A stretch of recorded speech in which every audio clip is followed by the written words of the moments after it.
Medical device R&D can be an inspiring yet intimidating field.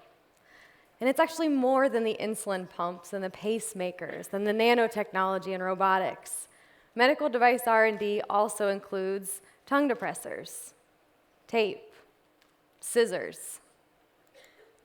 I consider myself a medical device archaeologist. I hunt out the technology, I take it apart, I understand exactly how it works, and explore what its future holds. One of my first expeditions was to a Nicaraguan neonatal intensive care unit. And it was there that while the director of the hospital was so proud to show me the brand new ventilator, what caught my attention was the nurse working quietly in the background. Soila was placing hand-cut cloth glasses over infants under the phototherapy lamp. And it was amazing to me that this simple, elegant, handmade solution was dramatically improving the quality of care for these tiny babies. So when I think about medical device R&D, I see an entire underground network, a growing movement of stealth innovators who are tinkering, experimenting, creating, and modifying, and I see them saving patients' lives every day. These tinkerers, they're often nurses, and they're hacking into hospital supply closet. So what I mean by that is that they're finding medical materials, and they modify it, and they make solutions that are more appropriate, and they're often more affordable for the patients who they're caring for. So they're using tongue depressors and tape to make tactile call buttons for low vision patients, or they're rolling blankets and towels to make custom support structures for patients who are just coming out of the operating room. And let me tell you about Roxana Reyna. So Roxana Reyna is from Corpus Christi, Texas.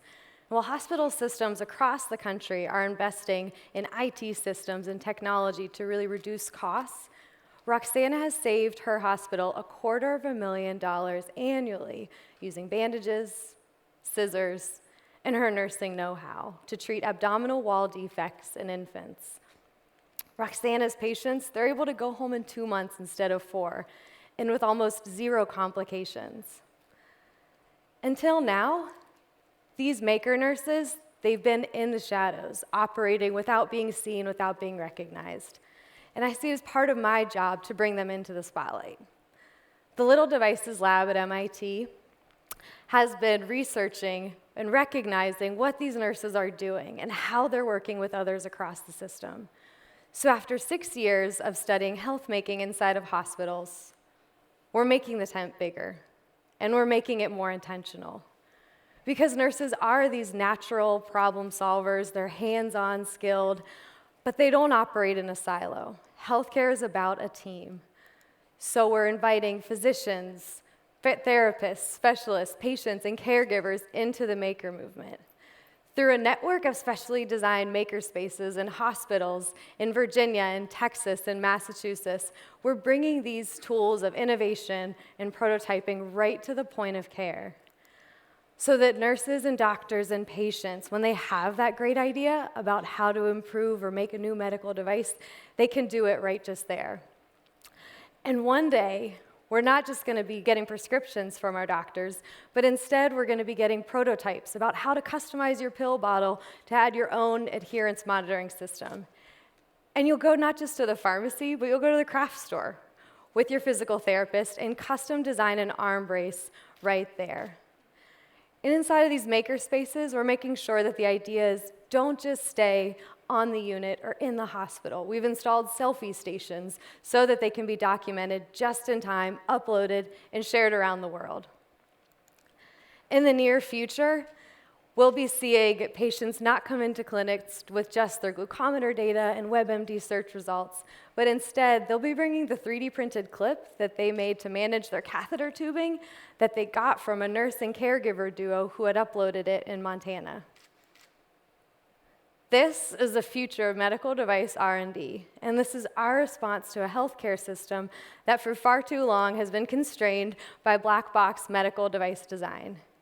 And it's really not about inventing it at MIT. This is about inventing it everywhere. It's what we call maker health. And we've been here before. Balloon angioplasty catheters were actually invented on a kitchen counter by Andreas Grunzig. And the at-home pregnancy test was prototyped and designed by a graphics designer. And we recognize that making in healthcare, this requires a culture change across the board, across the system. But this is not unlike what we've seen in the past. In 1926, Walter Dandy introduced intensive care units into hospitals. And in the 1990s, we started using simulation centers to really train our healthcare professionals. And in 2015, the medical makerspaces that are allowing us to rethink how we design medical devices. Because we don't just want you to talk about new ideas in healthcare. We want you to make them real, hold them in your hands, and use them to heal people. Thank you.